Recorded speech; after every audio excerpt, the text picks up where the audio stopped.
Hi folks, welcome back to the Hoard. I got a car show to go to this weekend, Rhinebeck Car Show, and it starts on Friday, kind of for setup and the early bird guys who are out hungry for the deals. So I managed to get a pass to go there early, which is always good. The only problem is it's supposed to rain like 2 inches tomorrow. So picture people setting up on grass with 2 inches of rain falling from the sky. Going to be a real mess. But that's tomorrow. About today, this is a Yamaha. It is 80 cc's worth of wonderful. It's a, I guess, Moto4 80. It's off a quad. I picked this up at a flea market a few years ago, and I'm looking at this engine for a couple of reasons. First of all, it's floating around the Hoard, and I wanted to see what kind of shape it was in, because I bought it.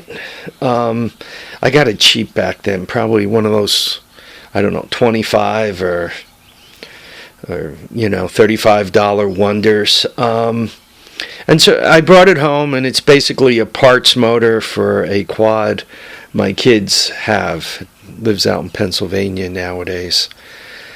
Theirs is a Badger 100, and this is an 80, but I figured some parts were interchangeable. It must have been a good enough deal where I went for it. And let me show you the problem with the engine.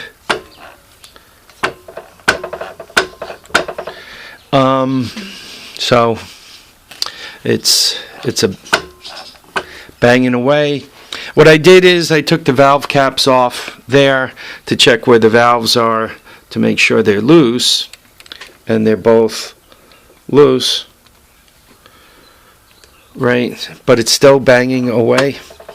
So I don't know if this thing jumped time, and it might have, because if you look at the timing marks, I might as well show you guys that also, just in case you're working on one of these, right?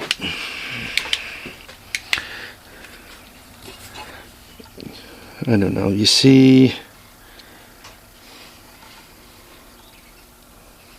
I'm showing you the wrong place. There you go. Wait a minute. There you go. I think you guys could see some hieroglyphics on the flywheel right there. There you go. Even you see the T. Well, that T line really needs to be, see that little notch hanging down by my finger, right below my finger? That's where the T line needs to be. And you guys could see it's not quite there. But if you look at this, this is the timing mark. And you look down there, oh, I'm 180 out.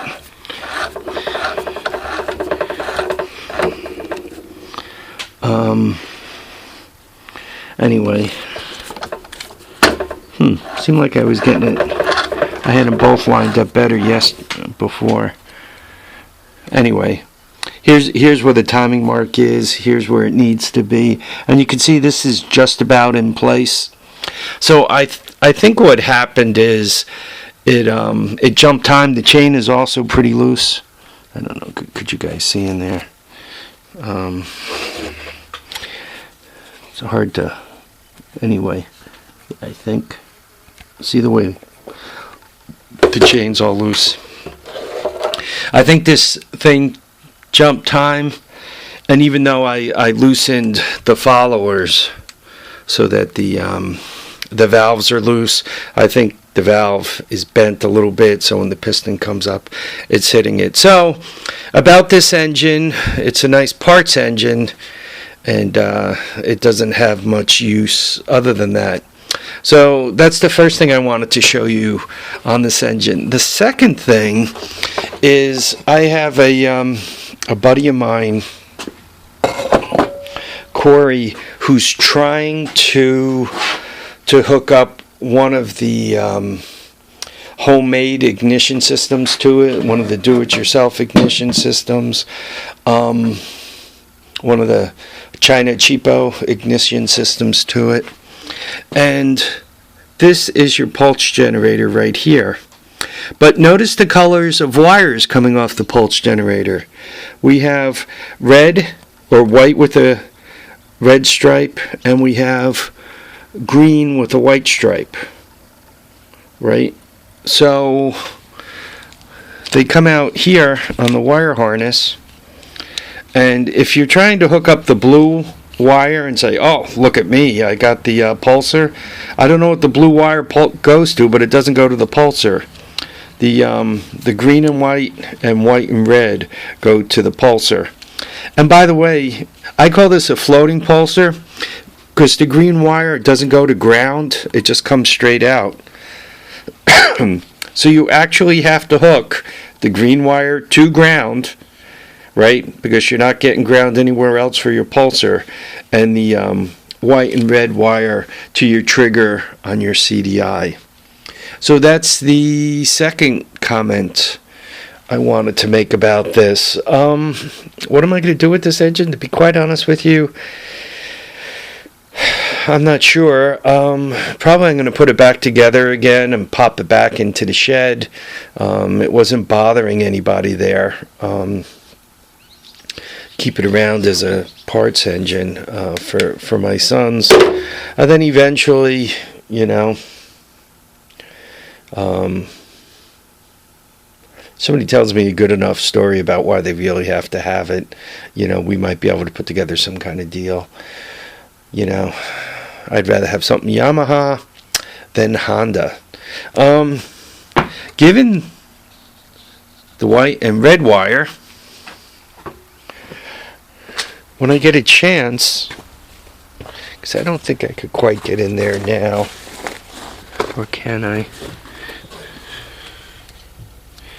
Yeah, I mean, these are the wires coming out of here.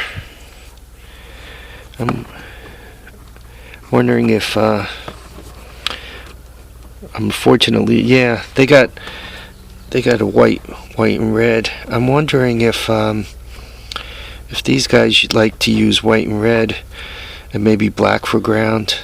Everybody does things a little differently. So there you go. You all learned something. For Yamaha engines, even if they have a blue wire that looks like it's coming from the right location, it may not be for your pulse generator. I don't have the only Yamaha I have that has any potential of running is that three-wheeler over there. Right, this one is obviously got some kind of obstruction. By the way, I checked the piston. I put a piece of plastic tubing down there and checked the piston, and sure enough, the piston is moving. Because a lot of times when they throw a rod, you kind of got the piston in the way. So as you're turning this, it clangs into the leftover of the push rod that's sticking off the piston, or the top of the crank, so to speak. The high part on the crank hits the piston on it's going by. That doesn't appear to be the case. The piston does appear to be moving. And with the valves closed, to be honest, it does have a little bit of compression. So I'm not thinking things are rusted up in there. I think there's some kind of tragedy within that engine.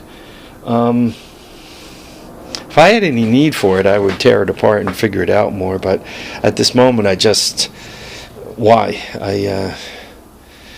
I just have to put it back together again. All right, I think that's all I want to tell you about this topic. Anyway, folks, I want to thank you all for watching and commenting and subscribing. Remember to keep your feet down, keep your heads up, and please get out there and enjoy all your days. Bye now, folks.